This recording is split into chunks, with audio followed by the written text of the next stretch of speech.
Louisiana Eats is brought to you with major support from Zatarain's, a New Orleans tradition since 1889, and by French Market Coffee, locally roasted in New Orleans for 125 years.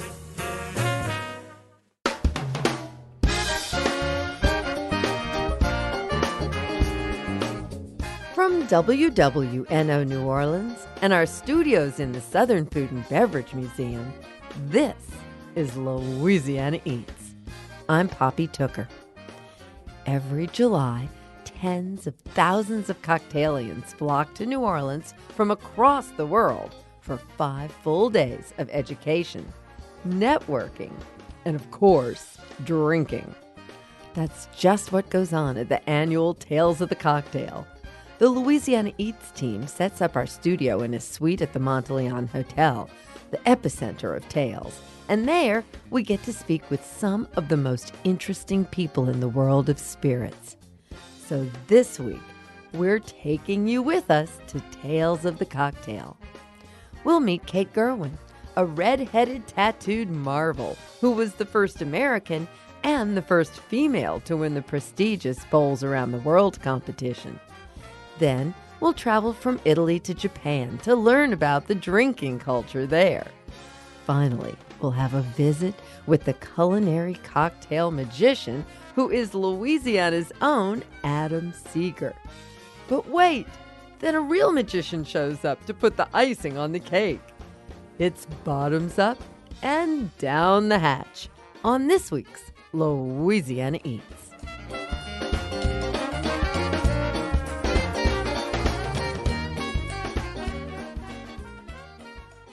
From the moment I laid eyes on Kate Gerwin, I could tell she has a way of shattering expectations. From her striking red hair and tattooed head to her astonishing success creating a cocktail scene in Bismarck, North Dakota, Kate is challenging all kinds of industry standards. She's also the first American and first female Bowls Around the World champion. That's BOLS, the name of the liquor company from Amsterdam that's been around since 1575. Kate took a break from the spirited scene at the Hotel Monteleone to discuss her career owning and operating award-winning establishments and the story behind Girls with Bowls, her game-changing mentorship program for female bartenders. Kate, you have had a very interesting life because you didn't start out your life in spirits. You started out in wine. So tell me how you transitioned from one place to another. Well, I grew up in wine country in California and Sonoma and Napa, so it was just natural in the hospitality industry to gravitate towards wine. I was honestly a cellar rat. I used to shovel grapes. I was usually the only female in the cellar. It was physical work, very fun, very demanding. I also worked as a sommelier at some restaurants where I met my ex-husband, who was a chef. And when we decided to open our own restaurant, we moved to New Mexico. And we opened a restaurant which was really supposed to be a fine dining, wine-focused restaurant. However, in New Mexico, wine isn't really in the forefront. Cocktails are, especially margaritas, fresh juice cocktails, tequila, things of that nature. So it wasn't really something that I made a conscious decision for. It was something that I kind of started to gravitate towards because that's what my guests wanted. They wanted more cocktails. What I came to discover was that with wine and being a sommelier, I basically am given a creative dish from a chef and an expression from a winemaker, and I have to find a match within what two creative people have created. I have to think about a vintage in a year and a climate and how it's going to have the acidity levels, how it's going to match or complement a dish. When I started really gravitating towards cocktails, I realized that my chef could give me a dish, and I didn't have to struggle to find the right grape varietal or the right region or the right vintage. I could just create a cocktail that had the perfect levels of acidity, the right flavors to complement the dish, and then I got the chance to be creative instead of taking two creative outlets and trying to marry them. I started making my own cocktails, and it was something I never looked back on. Well, you really got extra good super fast at making your own cocktails because you were the first female champion in 2014 of the Bowls Bartending World Competition. What was that contest like? It's intense. They call it like the Olympics of bartending because it starts with over 3,000 bartenders from 70 different countries. I mean, it's huge. When they narrow it down to the top 18, it takes 4 months. And 4 months of different levels of competition. It's not just bartending. It's not just creating a cocktail and submitting a recipe. There's menu development. There's operations questions. There's speed and efficiency. So there's all kinds of things. They narrow it down to the top 18, and those 18 are flown out to Amsterdam. From there, there's still a whole nother week of competition. Every day is new challenges. Then they narrow it down to the top 8, which go to what they call the big show. And the big show is televised. It's a huge event. It's on stage. And that's when we get to showcase our bartending skills. It's a little bit more about style and creating the perfect cocktail and entertaining our guests, because for me, being the perfect bartender is not just about making a good cocktail and walking away. It's about giving the whole experience to a guest and entertaining them. People don't go out to bars to just have a drink. They want the experience. I threw a little style and a little couple of things that I do with some pours, and I was very, very blessed. My competition was fierce, and I took home the prize. I was shocked. I definitely cried a lot. Congratulations. Thank you. Very good work. Well, when I won the Bowls Around the World Championship, Bowls sat me down and talked to me about my experience and asked me what I really wanted to achieve in 1 year. And when they actually the ones that told me, they said, that you're the first female world champion, and not just for bowls. Like, I'm the first. And they said, how does that make you feel? Like, I was supposed to have so much pride. And the first thing I said to them is, I said, it kind of makes me want to cry. And they were like, well, why? Like, that's so silly. And I'm like, no. Women have been bartending for a long time. I mean, Ada Coley and all these people who pioneered women bartending, and I'm the first, me? That's kind of disappointing. And when we talked about why and the industry standards and competitions especially, we did a little bit of research, and we came to find out that in the United States, over 60% of the bartenders in the United States are women. So over half of all bartenders are actually women. However, when it comes to competitions, only 17% of women are competing. And we kind of broke that down in the idea of that competitions come from a certain level of bartending. It tends to be that women are hired for their assets and not their brain. And that, to me, was a big red flag. We needed some strong female mentors in really big markets to pioneer a new path for bartenders, for female bartenders, to learn the craft. So what we did is we started a program called Girls with Bowls, and it was kind of a play for me just to be kind of funny and make a joke about it. We picked pioneering women in 5 different markets, which we're actually expanding now because it's been so successful. And these women take on an active female mentorship role in the responsible mentorship. And we do charity events. We talk about things like family planning, because that's something that people don't think about. We can be mothers and be bartenders at the same time. Financial planning, tax processing, things of those nature. We talk about businesses. We talk about health and health insurance and how to get those things. And it's not just for females, but we really try and give the young girls in the industry the idea of this can be a career, this can be a viable way of making money and being happy and not giving up the rest of your life and really being successful in it. So I just kind of feel like we're pioneering something new.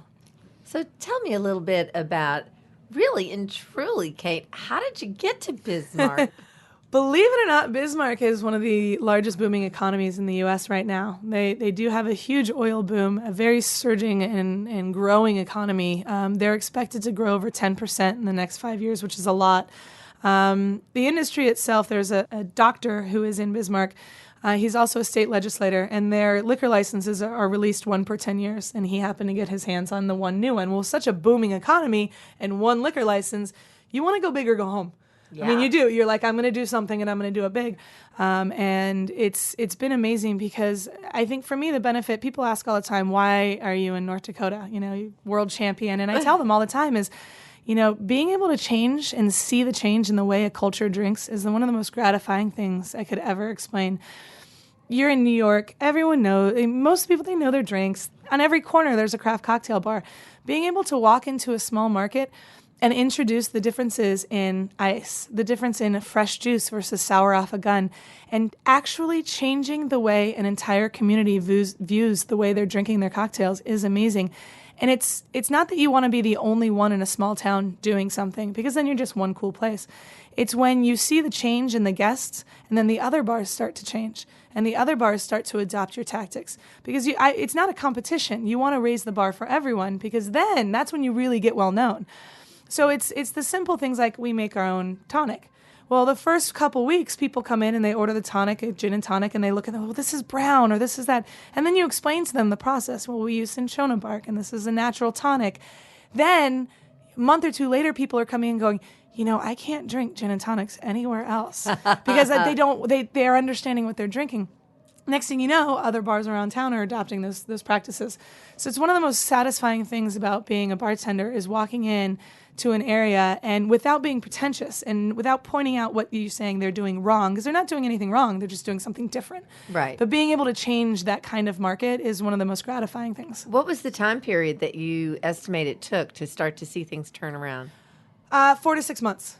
That fast? So fast. That's shocking. So fast. It's we're a population about 80 to 90,000. So it is a small community.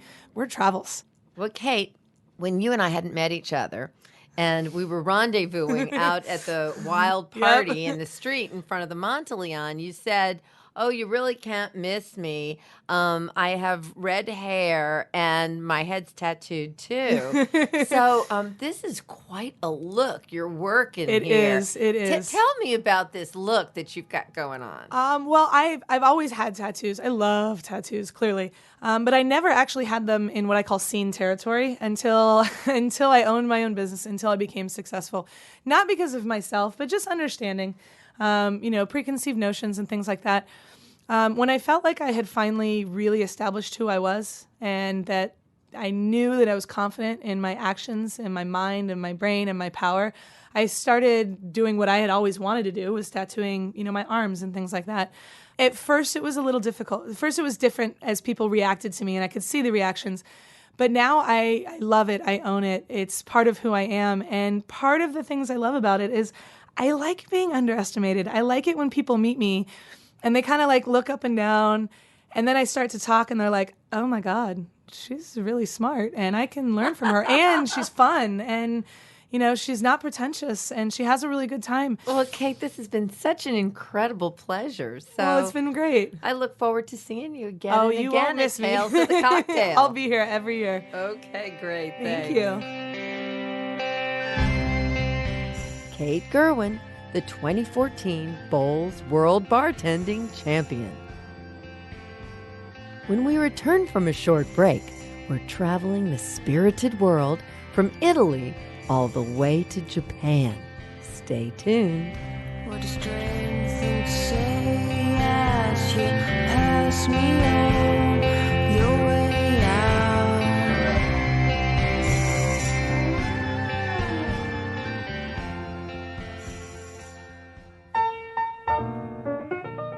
I'm Poppy Tooker, and you're listening to Louisiana Eats, edible content for Louisiana food lovers. Louisiana Eats is brought to you with major support from Rouse's Markets and from the Napoleon House, historic charm in the heart of the French Quarter, home of the Pimm's Cup cocktail and the toasted muffalata. Lunch, dinner, and private events at 500 Charter Street.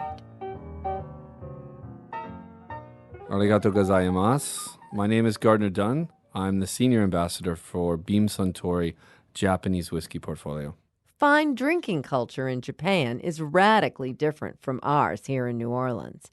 But during Tales of the Cocktail, these two worlds collide when Suntory whiskey enters the picture. We got a chance to meet Gardner Dunn, who explained Suntory's vivid history and took us into the lives of the Japanese businessmen and women who frequent highball bars in Japan. Gardner began by explaining to us how a blue-eyed American boy got into the Japanese whiskey game. When I first got into the bartending scene, I guess maybe almost 12 years ago, I really just actually started falling in love with brown spirits. Now, at this time, I had tasted Yamazaki, which was actually the only whiskey from Suntory actually in the United States. what struck me was how unique it was and how elegant it was, subtle, refined, and complex whiskey, and got me really into learning about whiskey and the brown spirits. You kind of spilt the beans when you came in. Before this, you were a drummer? I was a drummer on tour with a couple different bands. I was on the Warped Tour for a couple years, Elvin Bishop, Freddie Johnson, Bouncing Souls, Mephistopheles, the Toasters. So I was a ska drummer, and when I wasn't drumming, I was living in New York, and what better way to have 3 months off in between tours but to bartend and, to be honest with you, meet girls. But honestly, it was the only way to really be able to have a flexible schedule and also make money. And then that just kind of, I love to cook, so the culinary side of me, and then the whole, I guess, mixology, but we all hate that word. I wanted to become a better bartender, and I wanted to become more knowledgeable about whiskey and about all spirits. So that was the best way for me to do it, was to bartend in New York for almost 13 years. Gardner, I'm fascinated by this history because I had no idea the Japanese had such a long tradition of whiskey, something that most people think of as an American spirit. You know, it's really interesting. And actually, to really break it down, our founder, Shinjiro Tori, wanted to make whiskey for the Japanese palate. So 1905, he launched a fortified port wine called Akadama. And that's what really, you need actually a neutral spirit to make fortified wine. So he had neutral spirit sitting in casks. He had never known about whiskey. With a neutral grain spirit in oak, there's a natural maturation that happens. So he actually noticed that neutral spirit was actually changing. And he fell in love with that, and he also fell in love with blending. So when he made Akadama, and they made a lot of money, he used that capital to start the distillery in 1923. Well, I am completely fascinated by the drinking culture in Japan. So let's fast forward to the 21st century. What's the whiskey drinking culture like there now? So you have the working class, the younger generation that drinks their whiskey as a highball. But we think about whiskey sodas here. That's the misconception. When you go to Japan, you get a highball, and you get 1 ounce of whiskey, 4 ounces of soda. It makes for a crisp and clean cocktail. So the boom happened in the last 15 years in Japan with the highball. Okay, well, take us into a Japanese bar. What's the scene like? How would it be if we were having a drink there right now? Well, I would probably take you to a highball bar. Most of the time, you start out with a beer and then move on to a highball. So the coolest thing about Japan is that they have such great ice over there. Really? All the time. America's just catching on to the ice culture. How long has that been going on? That's been going on, I don't know, for forever. They don't believe in those fast ice machines. So they have like 15 different companies competing against each other. So I can order ice, the ice that you would see that Okamoto Studios or Hundredweight make, crystal clear. I could get it in any shape, whether it be shaking ice, whether it be cubes or whatever, but it's cheap and it's really made quality. I don't care if it's at a dive bar in Shinjuku or if it's in Ginza at Bar High Five, which one of the most amazing bartenders, Uena-san, makes the ice diamond out of that ice. So either or, you're not going to get cheap ice, and you're not going to get fast melting ice. You're going to get that beautiful crystal clear ice. We hear these tales about how the Japanese businessman, he finishes work, like long work hours, 12 days, whatever he does. He goes to the bar. He drinks in the bar. They have sometimes their own bottles of whiskey in a bar. As a businessman, you have your commute and you know where you're going to kind of go. There is a sense of, an ownership of a bar that you go to. So yes, we have the bottles which we have necklaces on. So they're bottle necklaces. And they say your name. So you can buy the bottle and you get your name around it. So if you don't finish it that night, when you come back in, I can just drink off my bottle. I still have a standing bottle every year where I buy a bottle of Jim Beam, $50 for the bottle. It has my name on it. I drink half of it with my coworkers. I come back in 6 months, it's still waiting for me.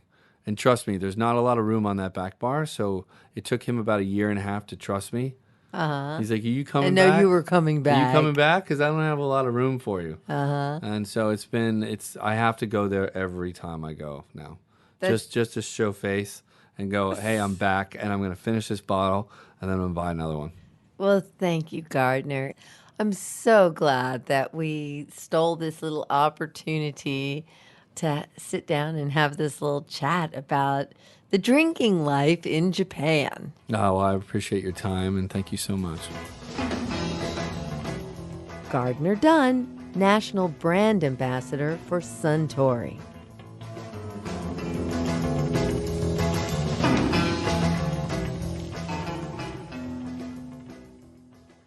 Year after year, Tales of the Cocktail affords us the unique opportunity to meet cocktailians and spirits producers from around the world. Many have been perfecting their craft for generations, and Leonardo Vina fits that description to a T. Leonardo's family has been making Lucano 1894, an Italian herbal liqueur called Amaro, for over a century. He took a break from his time at Tales to talk with us about the enduring legacy of his family's Amaro and its special recipe, which remains a secret even today. I'm Leonardo. I'm 31 and I come from the south of Italy. Actually, my region is Lucania. Amaro Lucano was founded by my great-grandfather, so I'm actually the fourth generation of the company. Your great-grandfather began this business in 1894? 1894, yeah, he established the company. So they decided to move to US, but my great-grandfather changed his mind and he decided to attend the Salernitanian School, one of the best botanical school at the time. So he invented a lot of recipes. And at the beginning, when he established the company, Lucano was created for, just not for selling, but for his friends, family. Was like a medicine. Uh-huh. Oh my God, we have a big archive of all the labels, the very old labels. Some of them have a suggestion. Please drink Lucano, suggested by the most important medicine in Italy. It's The most important doctors recommend this good medicine. Yeah, Huh? it's incredible. It's incredible. So your great-grandfather passes the business to your grandfather? To my grandfather and his brother. They were two. They were Leonardo and Giuseppe. And the two brothers, thanks to them, Lucano became one of the most important liquor company in Italy. My grandfather passed away 25 years ago. And the company and also the recipe, because the recipe is very important. It's still secret. Of course yeah, it is. Still secret. How many people actually know actually, the recipe? 100%, only my father knows the 100% of the recipe. The exact combination of the essential oils. You mean he hasn't shared it with you yet? Yeah, not yet. I know what he's doing. I don't know exactly the combination, and also I hope one day me and my brother will know the recipe too. Yeah, I would hope so. Yeah, I hope so. Otherwise, I don't know what I can do in my life. I don't know.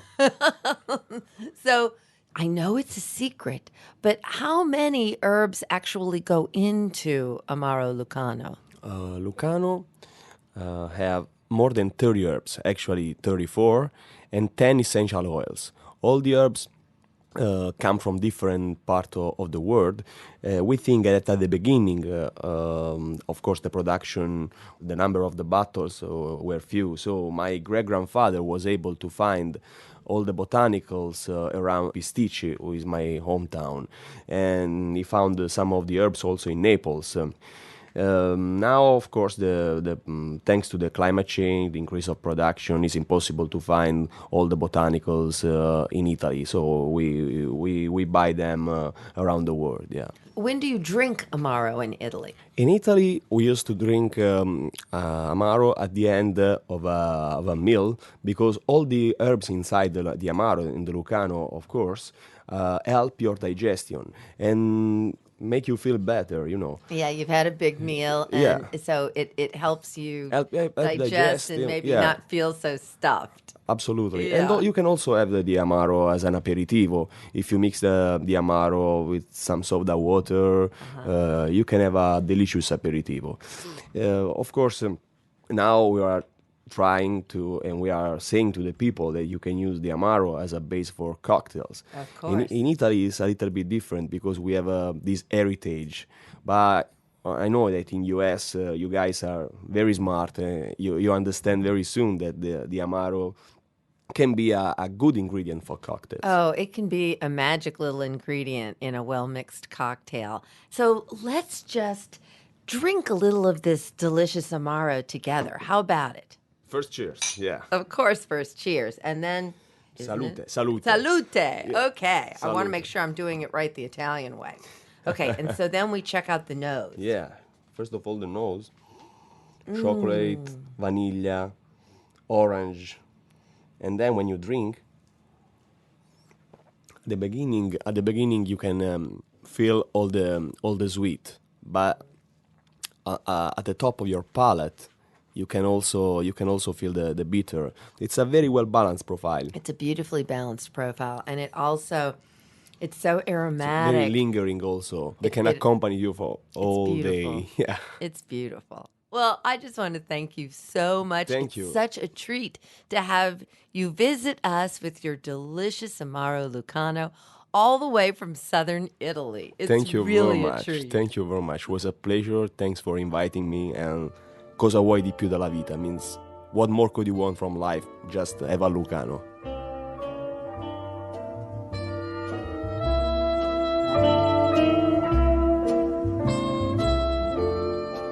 Leonardo Vina, the fourth generation of Lucano, 1894.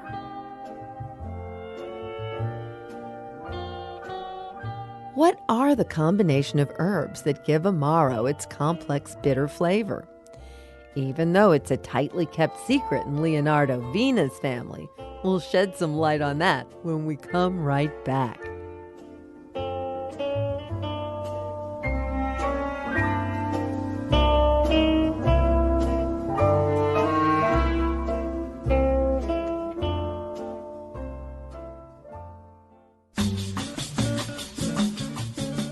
I'm Poppy Tooker, and you're listening to Louisiana Eats, edible content for Louisiana food lovers. Louisiana Eats is brought to you with major support from Popeye's Louisiana Kitchen, Zatarain's, and by French Market Coffee. Every premium blend of French Market coffee contains a richness that can only be called New Orleans Bold. Made from the finest beans, slow roasted in small batches, only one coffee captures the bold flavor of our one-of-a-kind city. French Market Coffee. New Orleans Bold.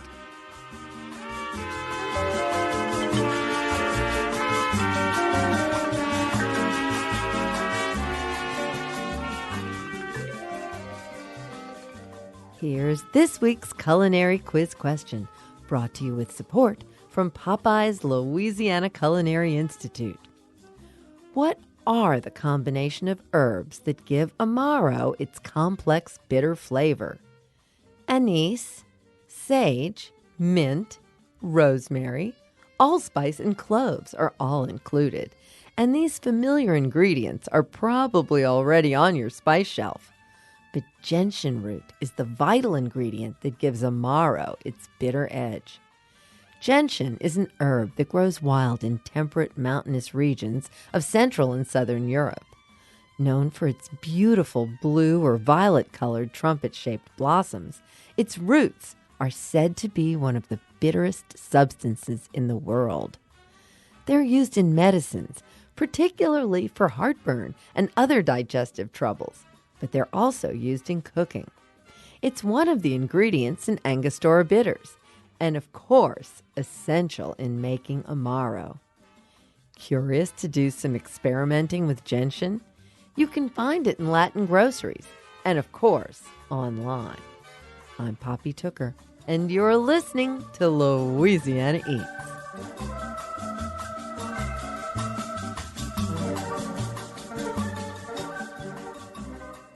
Every year, one of my Tales of the Cocktail highlights is getting to spend time with my amazing friend Adam Seeger.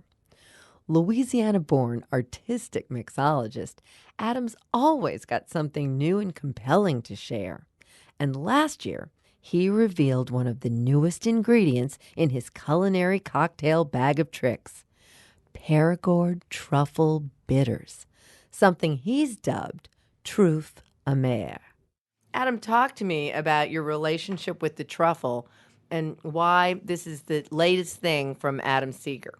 Well, a little over 12 years ago, I started buying ingredients from a gentleman in Chicago, Rod Marcus, whose warehouse, rare tea cellar, is literally been described by Andrew Zimmer from Bizarre Foods as Indiana Jones Pantry.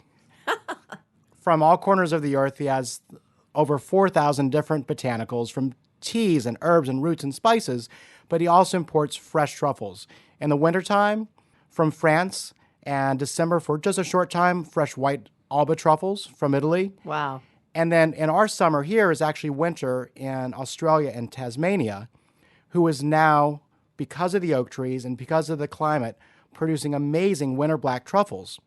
And so I was at the warehouse, this was about 3 years ago, and Rod had all of these beautiful glass apothecary jars full of vodka and truffles. And what I was amazed was that when you add a truffle at its peak to a neutral spirit, it literally captures time. At that peak of aroma, it doesn't change what's in the spirit. And in fact, we have aged vodka infusions going back to 2002 that literally taste like the truffle you just got that the day before. Incredible. And so how did you figure this out? Or was it just another Adam Seeger mad scientist experiment? There was definitely some mad science in there. So we decided, well, how can we do something with this and kind of bring this to market? And the idea really was inspired into bitters because bitters add complexity and a balance to both cocktails and food. And we wanted to have something that was also kind of transportable and that we could also capture that time, similar to all the age-old types of preservation that we find from drying shrimp to canning. In this case, we're using the vodka as a way to capture it. So we took the vodka that actually we're now using a potato vodka, potatoes and truffles, kind of natural combination in the culinary world. Happy marriage. So it's a 151 proof potato vodka from Boyd and Blair. Really special because they start with only local potatoes, the distilleries in Western Pennsylvania. They ferment it with champagne yeast, which is a much slower fermentation, about 12 to 14 days, then hand distilled in a copper pot still, and then we take these fresh truffles and we steep them into the 151 spirit. It's literally a blank canvas, a sponge for all those flavors. And then also some black walnuts. Black walnuts are going to give a beautiful kind of earthiness, a little natural bitterness. We've got some roasted spices, and that all combines to be Truffe Amère. So literally, bitter truffle would be the translation. Delicious. Well, it makes me laugh because when I first laid eyes on you during your visit down here, you were in the lobby of the Monteleone Hotel passing out Cochon potato chips with slices of black truffle and your Truffe Amère bitters on it. That was a crazy thing to see in the lobby of the Monteleone or any place else. Well, it was great fun. We wanted to combine the cocktail world and the culinary world. That's always been a passion of mine growing up in South Louisiana, loving food, loving cooking, and now being a mixologist and a bartender.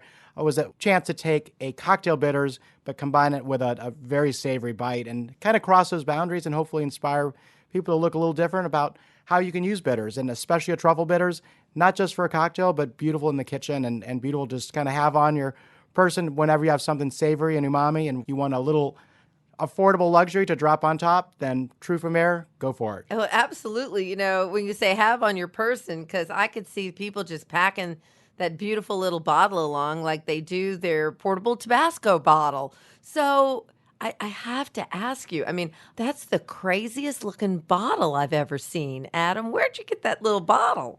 Well, it looks like the Leaning Tower of Pizza, and it's a hand-blown Italian glass that we brought in. We wanted to have something really unique, and it holds 55 milliliters of one of the most luxurious little elixirs, along with a old school apothecary glass eyedropper. So precisely, you can add as many drops as you'd like on a little bite of dried shrimp, or on a Ramos Gin Fizz, or a Manhattan, or wherever your mind takes you. On your finger, if you'd like. It's delicious on your finger, yes. And the purpose, the uses of this are absolutely endless because they bridge the culinary world, the cocktail world. Tell me some of your favorite experiments that you've come up to so far with Truffe Mer. Well, the first event we did with it was actually with Chef Eric Ripert. Every year, if you have a chance to get down to Cayman Island, at the Ritz-Carlton, Eric does what he calls the Cayman Cookout. And it's some of the top chefs from all over the world come down and just cook amazing food in the Caribbean. And so his restaurant Blue, at the Ritz, we did an Armagnac cocktail with some Seville orange, kind of a twist on a sidecar, and finished the truffle bitters on top. And it kind of went back to that old adage, what grows together goes together. Armagnac and truffles grow in that kind of Périgord region of France. And that's kind of where we started. And the one that we found has been the most delightful are soup dumplings. You do a really rich consommé that is actually to the point that it's solidified when it's at room temperature. You stuff that into a dumpling, and when you steam it, then it turns to soup. So you have a spoonful of this with a Truffe Mer on top, and this explosion of pork consommé and a little bit of dumpling dough and the Truffe Mer. That's a real treat. That's a real treat. It definitely is, and that's something you can just take with you and kind of upgrade. Even fried rice is fantastic, wonton soup. But from there, we started experimenting, and actually, down here in Louisiana, we've taken one of the most iconic drinks, besides the Sazerac, is of course the Ramos Gin Fizz. You've got Truffe Mer in the Ramos Gin Fizz? How does that work? This was an experiment actually this year at Tales of the Cocktail.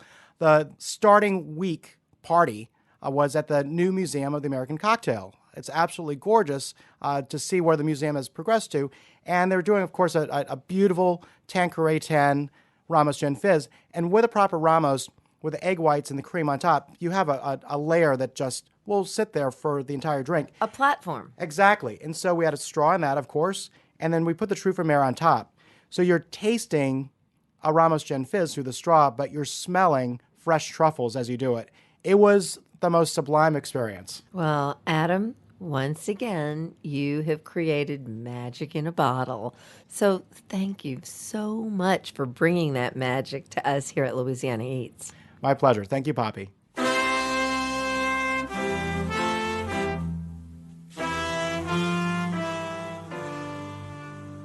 Adam Seeger, mixologist in residence at the Art Institute of Chicago. Free spirits roaming to and fro, you'd better make room for me. My baby's got me on the go, and I'm ready as I can be. If you haven't guessed it yet, that Adam Seeger is a culinary cocktailian mad genius who's always concocting something brand new. Everyone's familiar with the after-dinner drink, limoncello. Well, Adam makes something he calls baconcello. Curious? Well, here's how he does it. First, he fully cooks 7 slices of the best quality, thick-cut, super premium smoked bacon. All the excess fat is removed, and the bacon gets roughly torn apart. Then, he combines 2 chopped cored green apples to the bacon and pours a 1/5 of good quality vodka on top. The whole shebang goes into the refrigerator to macerate for 72 hours. Strain off the bacon and the apples and discard them. If there's any excess fat visible, remove that as well. Adam crafts a fantastically refreshing cocktail with his baconcello by combining 1.5 ounces of the infused vodka with the juice of 1 fresh lime and a ½ ounce of the finest maple syrup you can find. And of course, a crispy strip of bacon serves as garnish. You can find a copy of Adam's Baconcello recipe on our Louisiana Eats website at itsneworleans.com and wwno.org. I'm Poppy Tooker, and Adam Seeger's Baconcello makes for some great Louisiana drinks.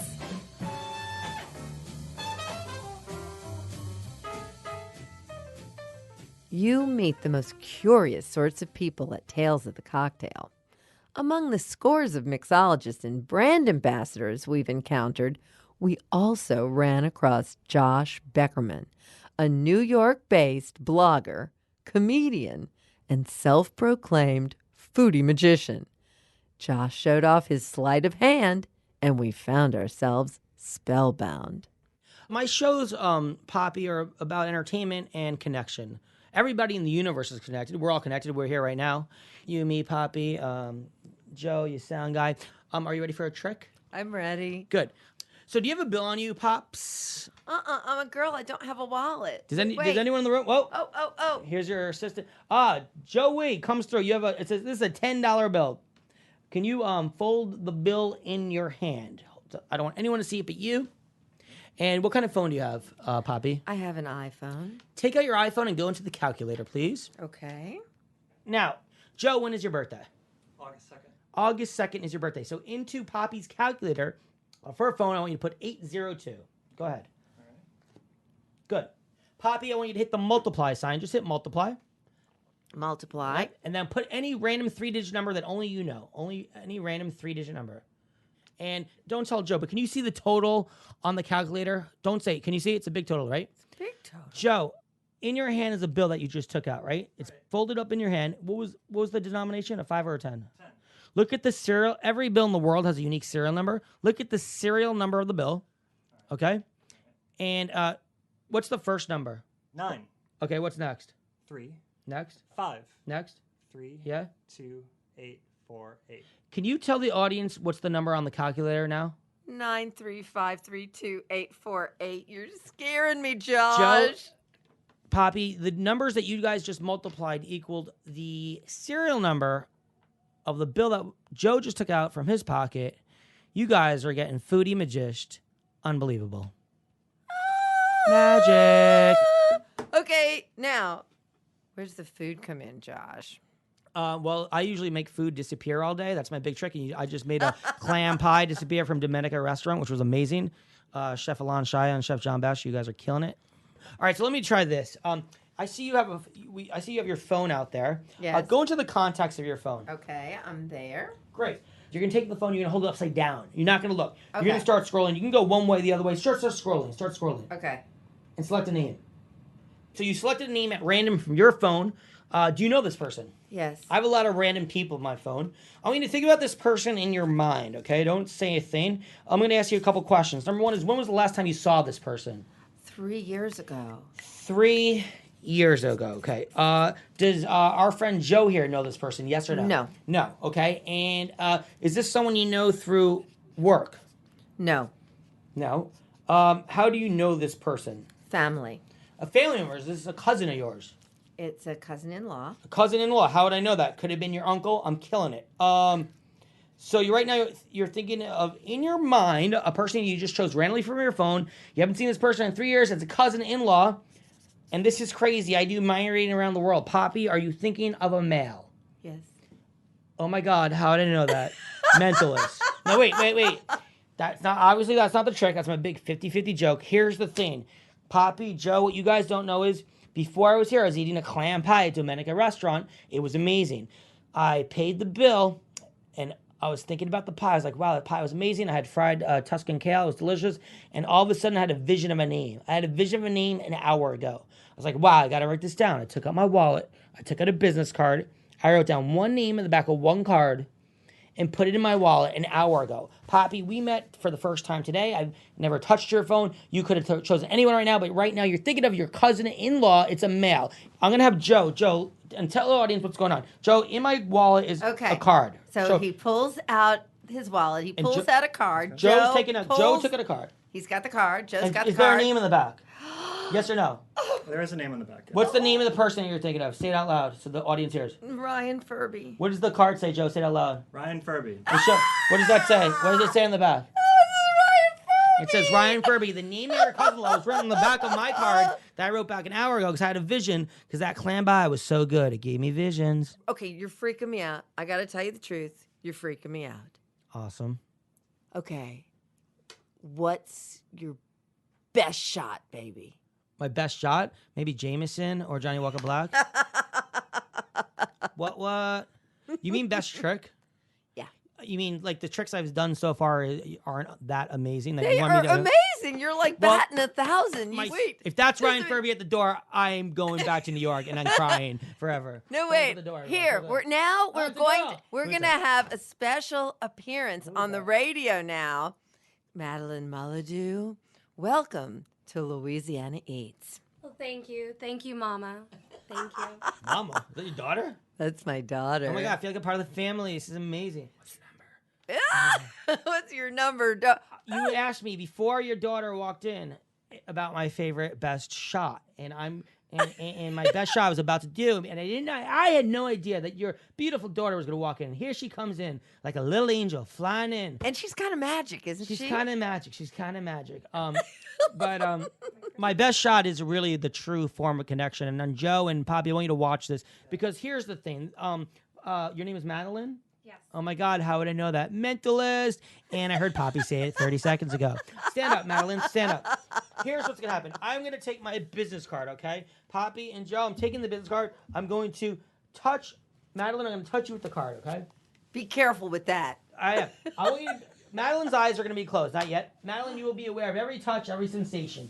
The only thing is your eyes are closed. Okay, Madeline, open your eyes for a second. 1, 2, 3, close your eyes. Are your eyes closed? Yes. Okay, so listeners, right now Madeline's eyes are closed. I'm going to take the card, okay? I'm going to touch you with the card. The question is this. Madeline, did you feel a touch? Yes. Where? On my nose. Yes, I touched your nose. Good. Keep your eyes shut. Can you hear my voice? Yeah. I have one question. Madeline, you felt a touch? Yes. Where? On above my eyebrow. Yeah. Ooh, Poppy's laughing. Keep your eyes shut. Can you hear my voice, yes or no? Yes. I have a question. Did you feel a tickle? Yes. Where? Under my chin. Yeah, your eyes are definitely shut, right? Yes. I have a question. Did you feel a touch? No. No, good. Open your eyes. Stop. Now, Poppy, Yes. your listeners are listening and you couldn't see what just happened, but you and Joe saw. Can you tell Madeline and your audience what just happened? Yes. When she felt her nose being rubbed, you were doing that to my nose. When she felt her chin being, it was forehead being Did rubbed. I touch Madeline at all? No, you never touched I was touching you and Madeline Joe the at entire time. all. I You touched never you did, guys the entire Madeline. time. You're joking. No, I didn't touch you at all. I was touching you, Poppy. I touched Joe. You felt the connection. You felt the sensation. so You guys are getting foodie magish. This is unbelievable. I need more to drink. Josh Beckerman, foodie magician. I fell in love with your body and soul. My hands feel sticky and my head's ice cold. My shiver tastes sour, my soul tastes sweet. I wanna lay down, but I just can't sleep. It's your voodoo working. It's your voodoo working. That's it for this week's edition of Louisiana Eats. Edible content for Louisiana food lovers. Join us next week when we take a break from the summertime heat and travel to the land of the midnight sun with legendary chef Magnus Nielsen. The Nordic regions as such is not a cultural region, it's just a geographical construction. And you can just imagine the difference, from, let's say, the southeastern parts of Finland, which borders on Russia, and then Greenland in the west. Subscribe to our podcast, hear today's show, or catch up on previous editions anytime online at itsneworleans.com. Louisiana Eats is made possible with major support from Popeye's Louisiana Kitchen, Zatarain's, French Market Coffee, and Rouse's Markets. Additional support for Louisiana Eats is provided by the Shreveport Bossier Convention and Tourist Bureau, by the Palace Cafe, home of crab meat cheesecake and white chocolate bread pudding in the historic Werline Music Building on Canal Street. And by Tujak's Restaurant, home of America's oldest stand-up bar, now celebrating 160 years on Decatur Street.